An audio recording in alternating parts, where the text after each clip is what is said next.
Thanks for staying with us. Today marks Heritage Day in South Africa.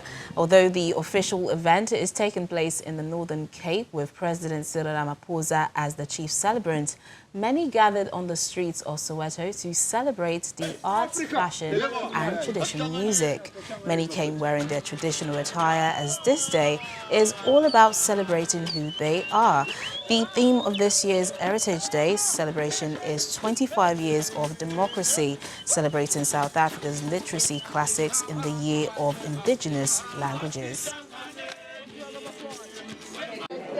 Heritage Day means to me that we need to reclaim who we are, where we are coming from, what is our culture, what are we celebrating. And I think for me it just means remembering that I am Amputee, a Xhosa man from the Eastern Cape who was raised by a grandmother, and those reflections and thoughts remind me each and every day of who I want to be and where I'm going.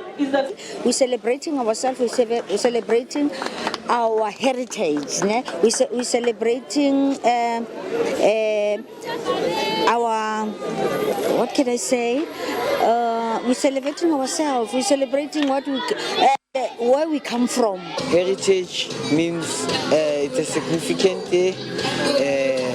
Heritage means I must feel proud of my culture. It allows me to learn more about other people's cultures. So what's your favorite traditional dish? Traditional dish?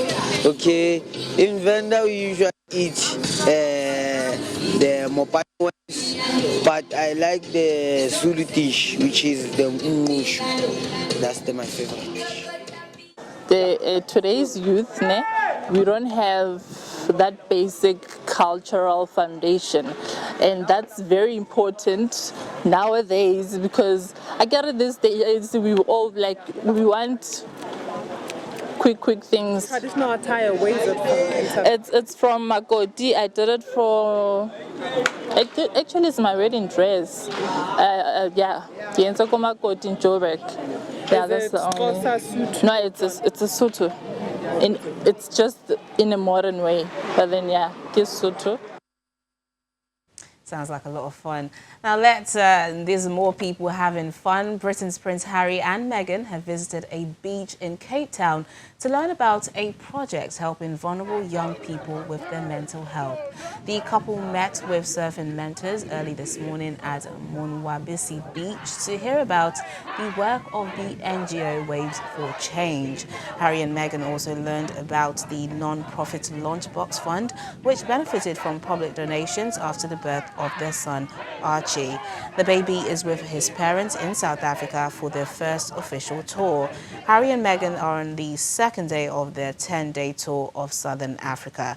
The first day involved meeting teenage girls in the deprived Inyanga township, and they spoke out about violence against women and children. Our South Africa Bureau Chief, Betty Dibia, joins us now to tell us more about the royal visit. Hello, Betty. Thanks for joining us on the program. Thank you. So Prince Harry and Meghan arrived yesterday, and they've been to a number of places. What has the reception been like? Well, in Africa, we are very good with warm receptions. It's been quite warm, but South Africa is a big country, and they're in faraway Cape Town, which is like the southernmost tip of the country and the continent as well. So it's been warm. I'm sure the communities that they have been visiting, they have a lot of memories, to last them a long time.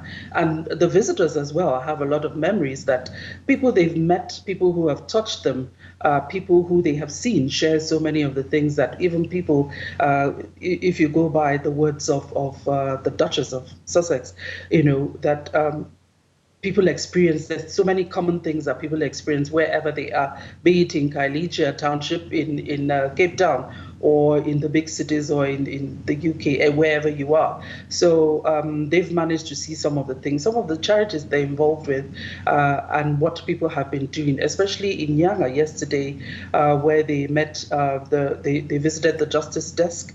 Apart from the Apartheid Museum, they got to meet women. The charity Justice Desk is involved in protecting people who are vulnerable, keeping them safe, among other things that they do. And the Duchess delivered her speech there yesterday on gender-based violence.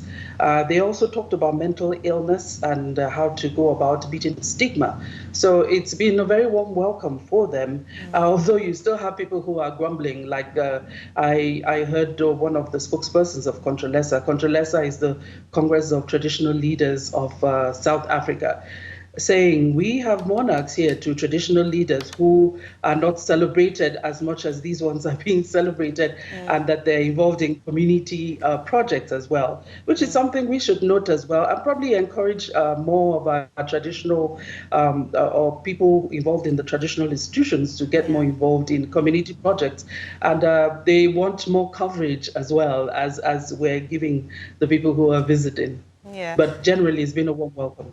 Yeah, and besides South Africa, we know the Prince will also be going to Angola, Malawi and Botswana. Well, some Nigerians, my producer especially, are wondering why not Nigeria? Well, remember the story you read before me? It's Heritage Day in South Africa. So I'll say it again.